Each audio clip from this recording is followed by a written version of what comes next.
చిరంజీవుడైన శివభక్తుడు మార్కండేయుడు. శివభక్తుల గురించి తలుచుకోగానే మార్కండేయుడి పేరు వెంటనే స్ఫురిస్తుంది. పిల్లల్లో భగవంతుడి పట్ల విశ్వాసాన్ని, అనుకున్నది సాధించడంలో చూపాల్సిన పట్టుదలని పెంచేందుకు మార్కండేయుడి కథను ఆదర్శంగా చెబుతారు. అనగనగా మృకండు అనే ఋషి ఉండేవారు. మృకండు శివుని గురించి ధ్యానం చేసుకునే సమయంలో మృగాలు అతడిని రాసుకుంటూ పోయినా కూడా పట్టించుకునేవాడు కాదట.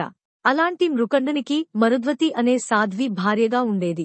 భగవన్నామస్మరణలో హాయిగా జీవితాన్ని గడుపుతున్న ఆ దంపతులకి ఒకటే లోటు. వారికి పిల్లలు లేరు. సంతాన భాగ్యం కోసం వారిద్దరూ వారణాసి క్షేత్రానికి చేరుకుని శివుని పూజించడం మొదలుపెట్టారు. ఆ దంపతుల దీక్షకు మెచ్చిన శివుడు వారి ముందు ప్రత్యక్షమయ్యాడు. కాని ఆ పరమేశ్వరునికి వారిని పరీక్షించాలని అనిపించిందో ఏమో, మీకు తప్పకుండా పుత్రసంతానాన్ని ప్రసాదిస్తాను. కాని ఎలాంటి పుత్రుడు కావాలో మీరే నిర్ణయించుకోండి. సుదీర్ఘకాలం జీవించే దుర్మార్గుడు కావాలా, లేకపోతే 16 సంవత్సరాలు మాత్రమే జీవించే గుణవంతుడు కావాలా అని అడిగాడు.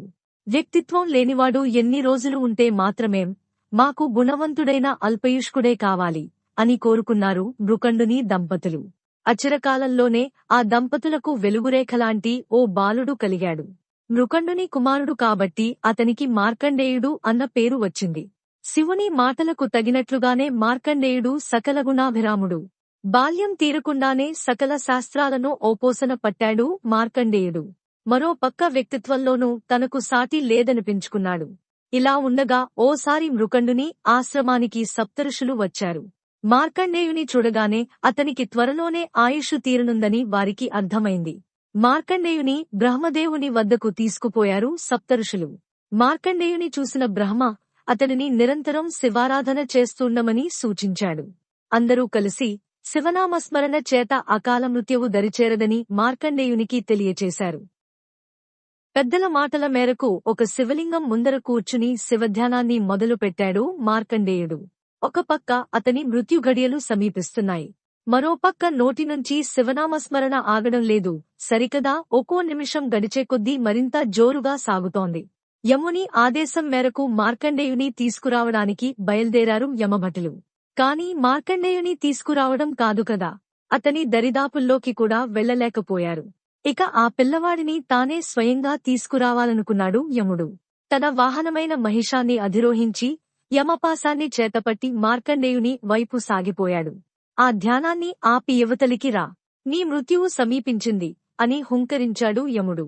కాని యముని మాటలను విన్న మార్కండేయుడు యువతలికి రాలేదు సరికదా, గట్టిగా ఆ శివలింగాన్ని పట్టుకుని మృత్యుంజయ మంత్రాన్ని పఠించడం మొదలుపెట్టాడు. ఇక యమునికి ఏం చేయాలో దిక్కుతోచలేదు. ఆఖరి ఆస్త్రంగా తన పాశాన్ని మార్కండేయుని మీదకు వదిలాడు.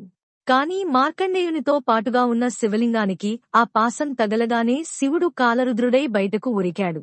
తన మీదకి, తన భక్తుని మీదకి పాశాన్ని విడుస్తావా అంటూ యముడిని ఒక్కపెట్టున సంహరించాడు. ఆ సందర్భంలోనే శివునికి కాలాంతకుడు అనే బిరుడు వచ్చింది. అంటే కాలాన్ని, మృత్యువుని సైతం అంతం చేసినవాడు అని అర్థం. కాని యముడే లేకపోతే ఈ లోకంలో చావుపుట్టుల జీవనచక్రం ముందుకు సాగేదలా? అందుకని దేవతలందరి ప్రార్థన మేరకు శివుడు శాంతించి తిరిగి యముడిని జీవింపచేశాడు.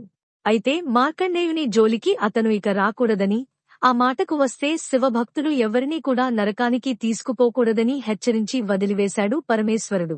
ఈ ఘట్టం తమిళనాడులోని తిరుక్కడయూర్ అనే ప్రాంతంలో జరిగిందని ఓ నమ్మకం. కార్తీక మాసంలో ఈ ఆలయంలో విశేషమైన పూజలు జరుగుతాయి. మార్కండేయుడు అప్పటినుంచి చిరంజీవిగా ఉండటమే కాకుండా అష్టాదశ పురాణాలలో ఒకటైన మార్కండేయ పురాణ ని కూడా రాశాడు. శివకేశవుల లీలలే కాకుండా దేవీ మహాత్మ్యం కూడా లోకంలో నిలిచిపోయేలా ఈ పురాణం సాగుతుంది.